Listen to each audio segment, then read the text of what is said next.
Microsoft released the Surface Laptop 5, new clamshell device in the beautiful sage green color. But Apple Apple recently released a new MacBook Air with an M2 processor that's better than an M1 because it's now a 2, even though the chip isn't really that much quicker. I'm just playing. Today we need to decide which way do we go. You want to spend about $1,100–1,200 on a laptop. Is it Microsoft? Is it Apple? Is it neither of the above? Let's find out right now at Mic Drops Tech. Do you go Microsoft? 13.5 inch. The screen's kind of like last year's screen. Do you go Apple? 13.6 inch. The screen's not kind of like last year's because last year's was 13.3. But other than the size, it is kind of like last year's. Except it's got this ridiculous, monstrous notch that I absolutely hate and think there was no need to put it there. So that's already a ding ding for Apple versus the ridiculous, monstrous bezels of the Surface Laptop 5 that I also hate. So ding ding for Microsoft on that one. Pick your poison, okay? Both of those things are going to irritate you when you look at the screens, but they're both nice screens. 16:10 ratio on the Apple, a little bit wider, not quite as tall. 3:2 ratio, which if you watch my channel and have seen some of my earlier videos, you know I love the 3:2 ratio. I like the extra height because on a smaller device, it just means I can get more scrolling done, I can get more work done because vertical is better than horizontal.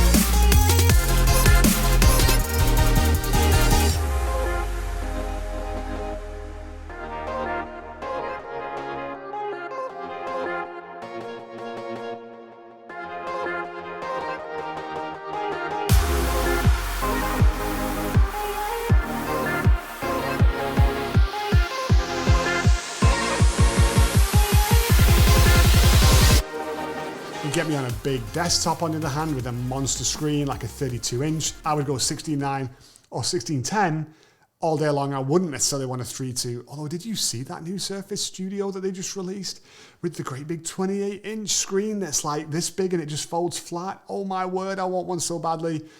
Maybe if you help me get the channel to 10,000 subs, I could afford to buy one and review it. But right now I can't because we're still little bitty little channel. The keyboards are the next telltale sign of a good versus bad laptop. And the bad news for you here is both keyboards are genuinely incredible. Apple makes some of the nicest keyboards. I think most people would accept that even if they don't like Apple. But Microsoft is pretty darn good at it too. And it's weird because the Apple keys are a little flatter, they're a little wider, and I like the physical size of them, and I like the motion up and down. The key press is solid. It feels good. But then I come to the Surface, and even though the keys aren't quite so wide, holy moly, it's like I'm sliding velvet across silk. It just effortlessly glides in and out. Using both of these keyboards for any amount of time, which I have, they are genuinely the two best laptop keyboards on the market today, 1 and 2. But number 1 goes to Microsoft. This is the keyboard. I think it is better. I think it is nicer. And they've never really had any horror stories. We've never had keyboard gate with Microsoft like we have with Apple. And it leaves a sting. It leaves a scar. You know, I bought those devices where the keys wouldn't work and I had to send them back or get them replaced and repaired and all that kind of stuff. It's not fun. It's not what you want to do when you're buying your tech. Trackpads is the next interesting area. Very similar approaches again. Super big trackpad on the MacBook, pretty big trackpad on the Microsoft device. Apple's gone haptic, Microsoft is still not haptic. It actually moves when you click on it versus fake moves on the Apple. They both function really nicely. They're both glass, it glides really well, no sticky spots, no wobbles, no rattles. Both exceptional. I'm gonna give this one to Apple just by a whisker if I'm nitpicking because I do like the haptic and it's very, very good. Outside of using them from the main core elements, keyboard, mouse, that kind of stuff, the last thing really at this kind of vantage point is the webcam. They're both pretty lame. 720p webcams still apparently are a thing on the Surface laptop. Apple went to 1080p and it is a little bit better. You would hope so because of that ridiculously big notch that they put around it just to showcase it. In practical terms, using the webcams, the picture quality is kind of okay. Let me show you some pictures here just so you can see them. Trying to do a screen capture right here to show you the webcams, and QuickTime has crashed twice on me on the Mac. So we're just going to restart. While we're waiting for that restart, why don't we talk about ports? On the Surface laptop, very standard. It's the Surface port, which we all know. Some of us love, some of us don't, but we like consistency. And if you've got a Surface dock, you're going to be pretty happy with that. Over on the other side, headphone jack, USB-A, USB-C. USB-C is now USB 4 and Thunderbolt 4. So latest and greatest, lots of data throughput speed. You're going to love it. It's about time. Microsoft said they didn't like Thunderbolt for security issues, and then they went and gave us Thunderbolt. Okay. All on the MacBook Air, you have got the headphone jack. Thank you very much. On this side, on the right, and on the left, you've got the new, old, but new MagSafe. It came back. They said we didn't need it, but we really did. So we are recording. This is the Surface Laptop 5. Picking up my audio and my video. Did that wrong, didn't I? I kind of did my mouth when I said video. Picking up my audio and my video. Is that better? And then this is the MacBook Air also picking up my audio and my video. Got it right that time. Okay, awesome, cool beans. Just so you can see the comparisons between the two.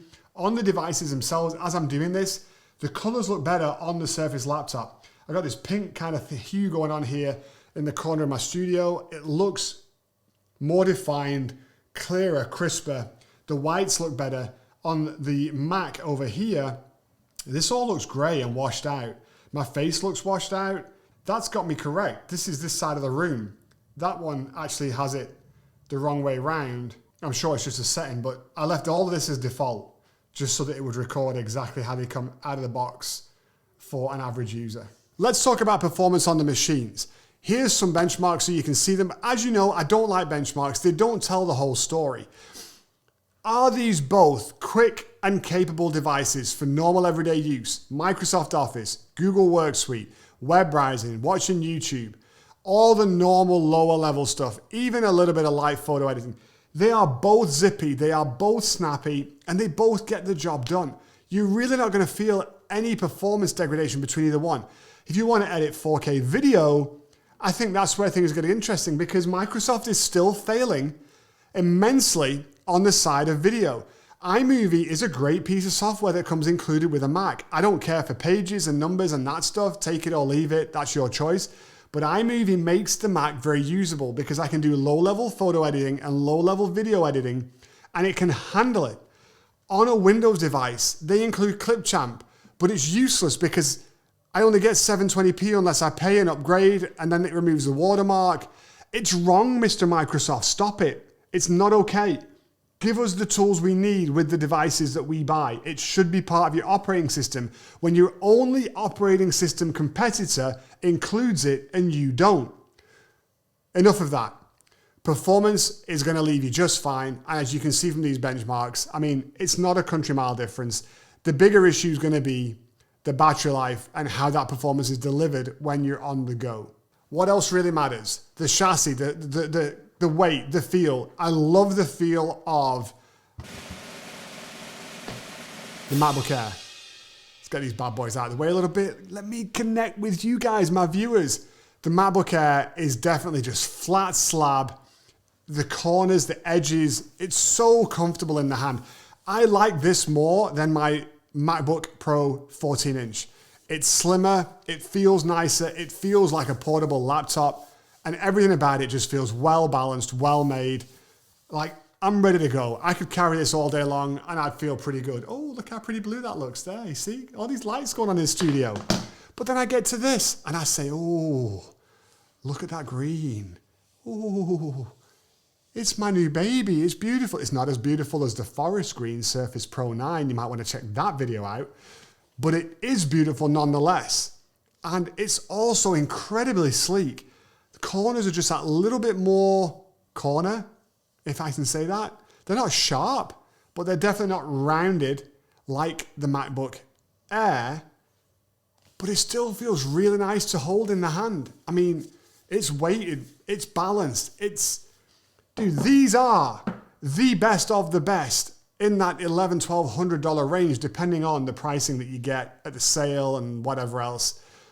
Which way do you go? Like, that's the question. If you don't care about Windows and Mac OS, which way do you go? Honestly, I'm going to give it to you straight because it's the only way I know how. In every single way, I prefer the Surface Laptop 5, except for one. And it's the one that I cannot get past and cannot get over because I work almost exclusively on the go. I don't like desks. I don't dock. I don't sit at desks. I work with a laptop on my knee, on the couch, on a chair, in the car, whatever. The battery life, Mr. Microsoft, you need to fix it. Because in every other way, this is the device I would choose. But because of that ridiculously lame battery, and it is ridiculously lame, I was seeing 15% drop off in 30 to 40 minutes on normal everyday use. Now, admittedly, I've only had it for 4 or 5 days, but I feel like the indexing should be done by now, and it should be pretty much settled down. That is not acceptable. Even in an hour, 15% is not acceptable. I was getting battery anxiety at 80% because I'm so used to how ridiculous the battery life is on the MacBook Air.